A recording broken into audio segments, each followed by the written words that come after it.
What's up, Cargobike lovers, and welcome back to the channel. This is pretty much bike heaven. We are at a place called Caminade, tucked away in the beautiful village of Ile-sur-Tête, just north of Perpignan in the south of France. No, we wouldn't have found this gem on our own. Our good friend Thomas from the awesome Bosch Cargobikes, you guys know him, a legend in upcycled cargo bike scene, he's told us you have to go to Caminade. It's a special place. So Thomas, being the great guy he is, made a call to Gofra called Joe here at Caminade. And Joe's response, come on down, spend an evening here, we'll have some live music and then you can film. An offer like that, you don't say no. So we packed our gear, pointed the van towards Ile-sur-Tête, and well, what can I say? You're about to see yourselves. Let's check it out.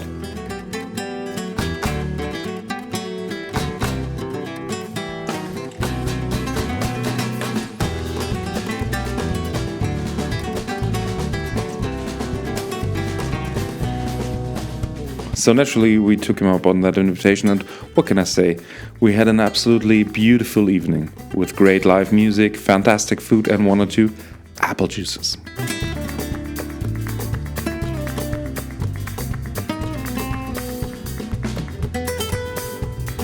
This place immediately casts its spell and completely drew us in. It's so much more than just a bike shop. It's a true meeting point for people with the same passion. Or just the passion for music, or just the passion for food and everything else, but cycling is all around. We absolutely couldn't wait to come back the next day to finally see these hallowed halls.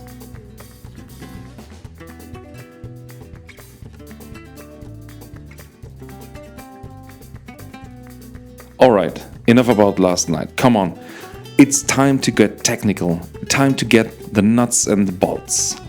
We are going to check out the workshop. But first, coffee. Before we dove into the workshop, we sat down at the bar to chat with Joe. I quickly realized that something new is brewing at Caminade, a real shift in their philosophy. He told me that while gravel bikes are still working for them, as an entrepreneur, you have to think about the future.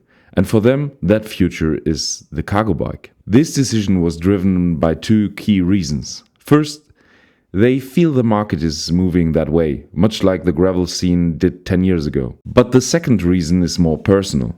Their whole mindset has changed. They are not as focused on a competition and raw performance anymore. Instead, they are passionate about the idea of using a bike every day. For Joe, who has a 9-month-old baby, the cargo bike became the perfect solution for trips to the nursery. And it just clicked.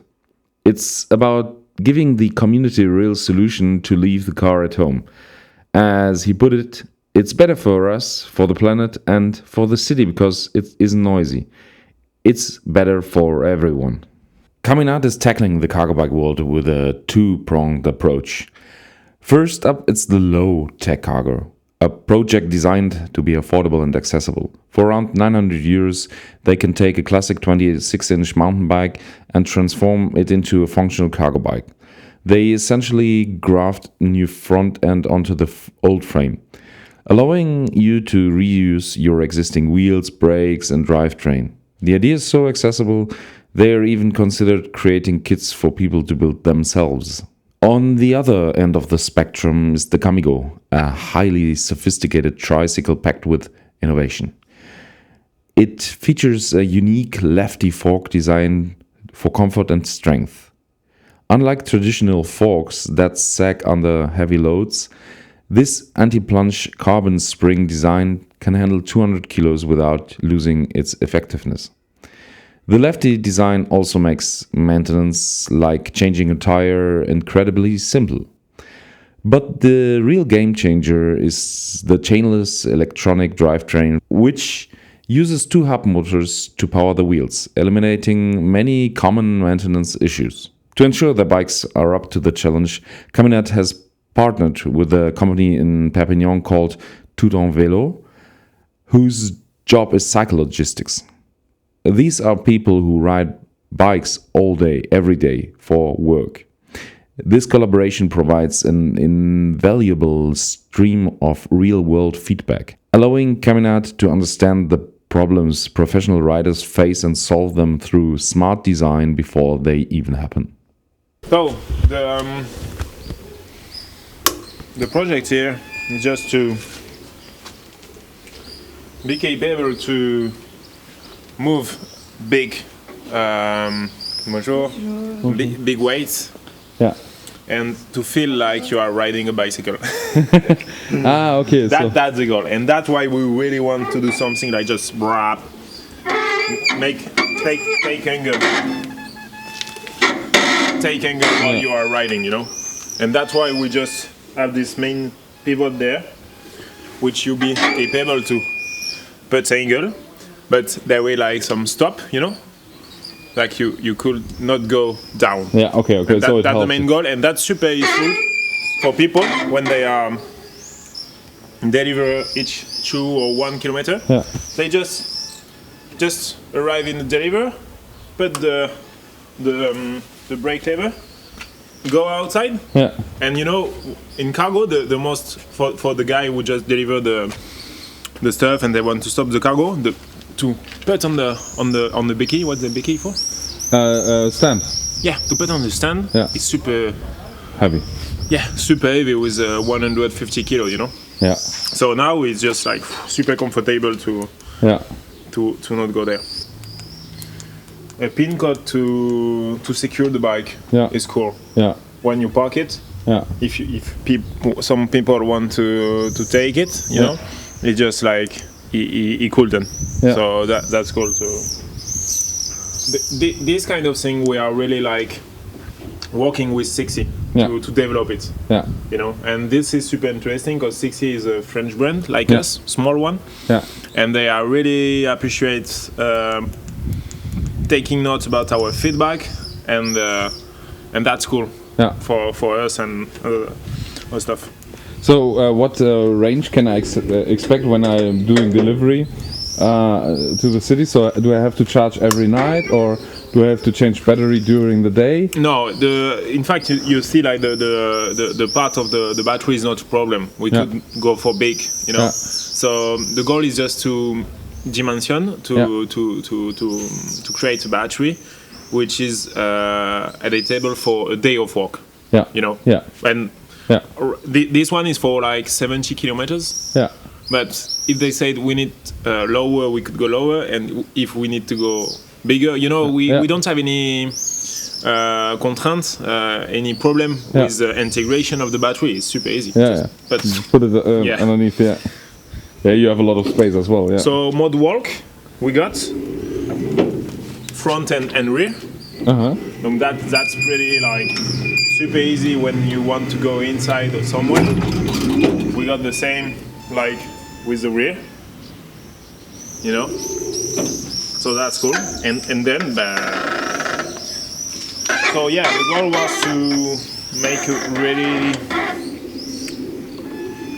really fun bike to drive it. So yeah, you know, like just feel I got the with this geometry I have I don't need to be on the stand, you know, and I have the clean, and then I could go, and that's I feel like I am on the bike. That's cool because it's really steep climb here. You can maybe see it, and he goes upwards quite easily. That is really cool.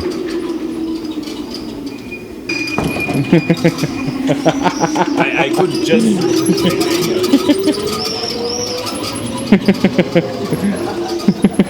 I think I could try to just make like a demi-tour there, you know. Like I could like just going, you know, and that's super interesting because in fact I don't succeed, but I just need to do that and I go back. If a delivery guy like DHL is asking for a bike like this, how much would it cost? For the moment, it costs something like 11,000. Okay, plus VAT. Plus VAT plus tax. Minus. Minus. Well, plus tax. Yeah. Okay. But for the moment, we are building the bike like really with the craftsmanship process. Yeah. So that's why it costs a lot. First one, and second one, the motors, the drivetrain is really expensive for the moment. Yeah. For the same reason, because that was the first really first prototype. So so that's expensive for the moment, but compared to the function, is not expensive. Oh. Yeah. That's true. So I think it's not a problem for us for the moment. The other thing important for the bike is the drivetrain offers the possibility to regen. So we have the motor brake. Yeah. You go. We don't have the brake. We do that right now, but we will have like on the really first millimeters of the brake, we will have the regen active. Yeah. Right now we just need to just pedal in the other way, okay. and it offers the possibility to the motor to regen. I show you when I'm coming there. Yeah. So now he's going up the hill and shows us regenerating power from just generating power with a motor, and it's good for the brakes because you don't use them that So I'm coming, hard. and now I'm just regenerating. Wow, it's a lot. Yeah, it's a lot. And the good thing. And the good thing is just that put some power in the battery. in fact. And that's cool. And the brakes are. And you don't use the They brakes. don't wear off that hard. Yeah. Yeah. That's cool. So that's pretty interesting. The other thing, we just work a lot on the geometry to have like a cargo really smooth. Yeah. We have some phenomenon with the cargo. Sometimes if you have a heavy weight at the rear, the cargo goes, whoa, you know it. Yeah, of course. Everyone know it. Yeah. So we work a lot with the Visco Can Quick headset and with the angle of the bike. We work a lot and test a lot to just don't have this problem. Yeah. In 25 kilometers with 200 kilos at the rear, we don't want the bike just go. We 200 kilos you can put on the back? Yeah. 200? Yeah. Wow, that's your payload. That's not including you as a rider. Yeah, including us, the complete weight, it's like 280 kilos. Okay. So okay. if the pilot is 80 kilo, you could put 200 kilos. Okay. So yeah, you want to try it? Yeah, of course. And Let's try. be careful, yeah. Okay. And just grab here. Yeah. It will be the best. Let's go. We go. It's okay for you? Yeah. So yeah, you feel the regen. Yeah. I'm just braking with the regen right now. Cool. So that's really fun. Lovely. And now I'm going. I have like something like 5 mode of assistance. Yeah. I'm not on the big assistance, so that's why we just. Wow, it's so powerful. Yeah, it's really cool. And we're going really steep up the hill. Yeah, definitely. And I go, Whoa, and you can still accelerate. Yeah. Whoa, that's powerful. Yeah, definitely. Wow. That's really cool. That's so cool.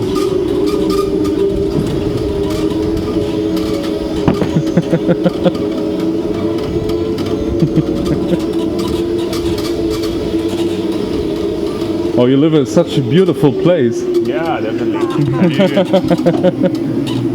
So yeah, you feel like I could turn like I don't think you were there, you know? Yeah. And that's cool. I don't feel you right now.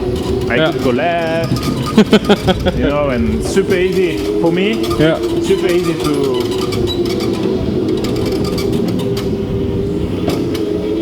That's so cool. Regen, you know, I don't brake. I don't use the rear brake right now. I just play with the regen.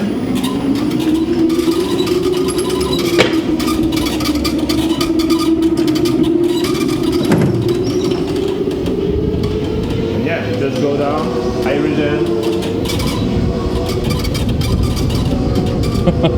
That's so cool. Woo! And I think the development of the box, of the rear box, is just depend on the future customer, you know. It's a bespoke project each time.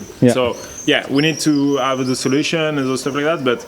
And in fact, we could the rear bike here, we could just adapt and make it bigger or tighter, longer. The other one is longer at the rear for the fridge. So really depend of the project of the customer at the end, you know. Wow. And that's the cool thing with the craftsmanship project. That's the main thing with the craftsmanship project. It's just like we could build the cargo bike you need, you know. So that's cool. That's really cool. So you can put something in here. Yeah, we just made this all for tools, you know. Yeah.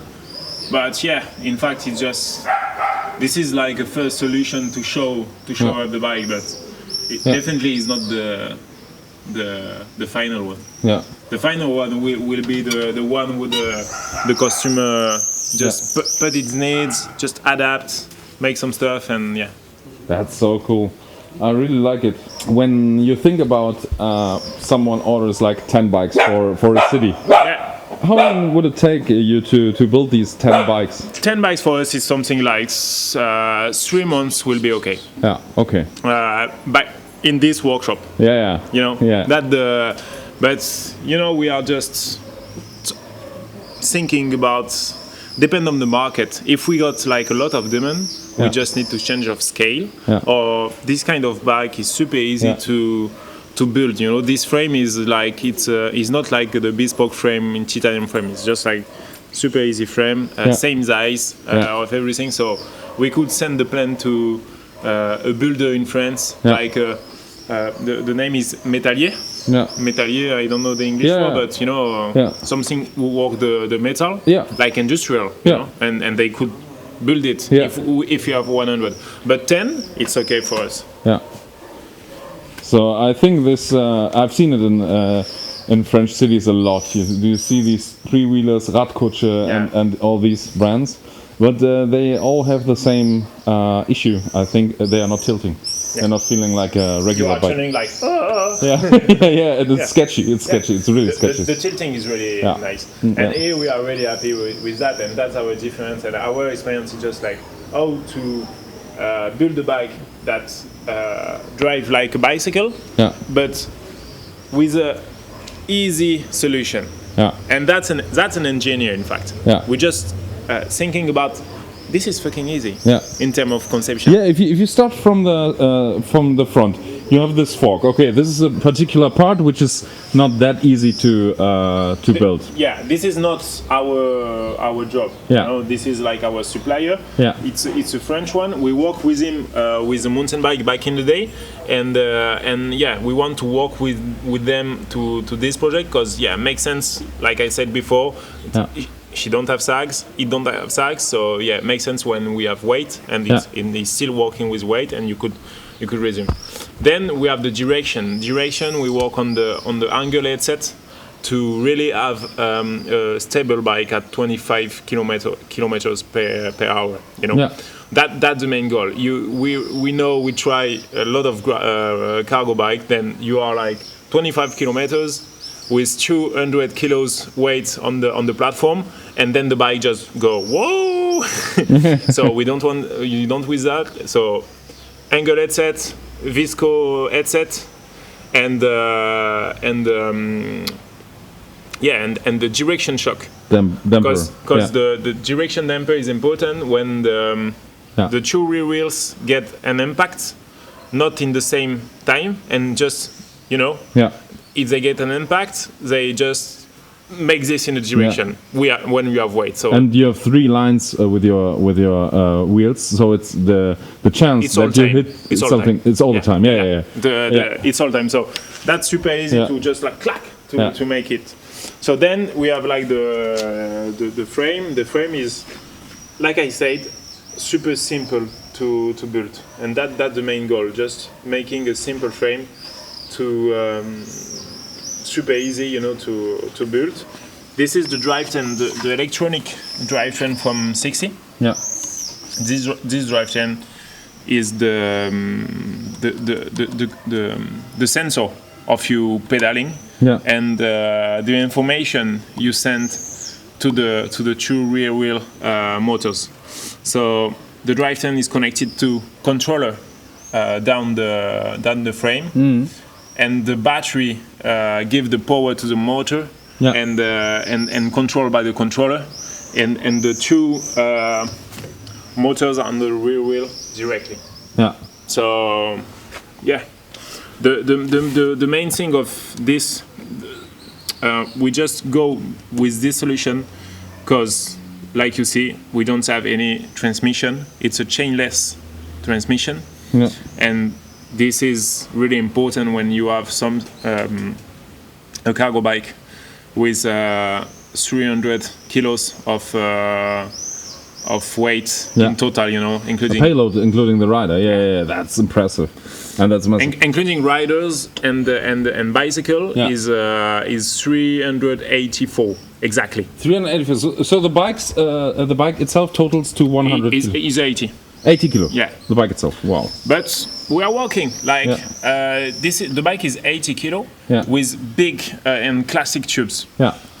It's super easy for us to earn something like 20 kilos on the frame. Yeah. By using more heights, more premium tube. So we are just maybe the other prototype will be with other tube to go down the weight of the bike and make something really. Most interesting part, because I know if you planning stuff and you want to make it look simple, it takes a lot of time. How long did it take for you to develop this tilting mechanism? Because it looks simple, but I think... In fact, we already work with tilting with a completely exterior demand of a customer. Some people come to see us and they say, okay, we want to build a bike that the people who goes on the bike, they couldn't fall, So we developed this bike and we start to play with tilting process, with a complicated solution and stuff like that.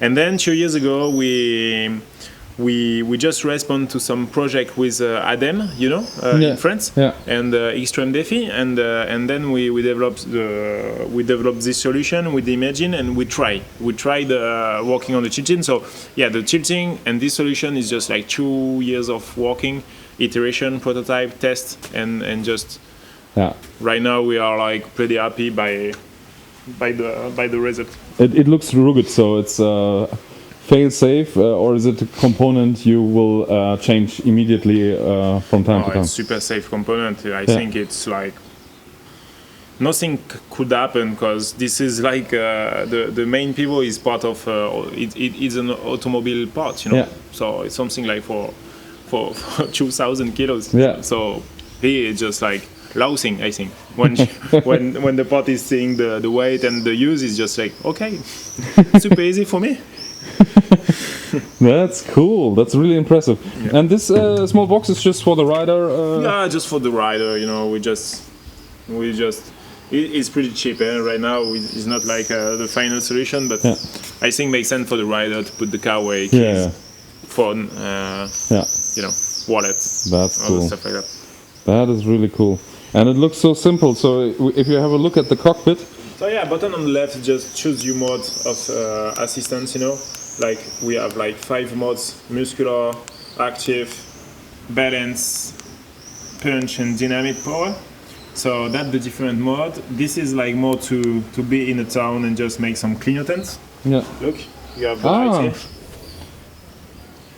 When you rear brake, you have the stop lights too.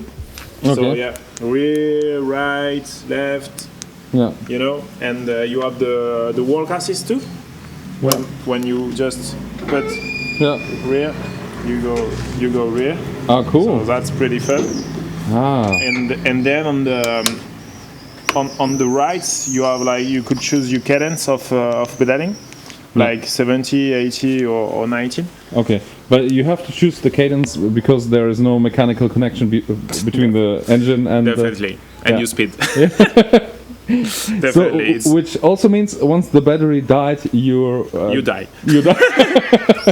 Which is no problem because you can configure your battery just for your needs. Yeah, Definitely. that's cool. That's really impressive. I like the cleanliness on the bike. So it looks so sleek and unsophisticated, but if you look into the details, it's really sophisticated. Yeah. Because making things look simple is a hard job. Definitely. Yeah, thank you, Joe, for having us, and thank you for all the details you've given about your bike, about this beautiful place. Yeah. And I hope that the people who are now interested in what you're doing here will find their way into your shop. Definitely. And we'll be happy to be here anytime soon. If you have more bikes, more innovative products, you can show us. We will have a Triporteur in the next years. We work with a Spanish company. We develop a new motor too, which is like automatic, without any speeds. Yeah. So that's pretty interesting, and we want to work on the 2 wheels cargo too. Cool, that's really cool. After the 3 wheel. Is there anything you'd like to say to our audience, the cargo bike lovers? Just let's come here in the workshop, just see our 3 wheels cargo. And if you are interested, just contact us by email or phone. We are responding to you with no problem. Sorry for our English is not the best. No worries, mine either. So yeah. Perfect. So if you like the video, like and subscribe, and leave a comment if you have any further questions. Bye bye. See you.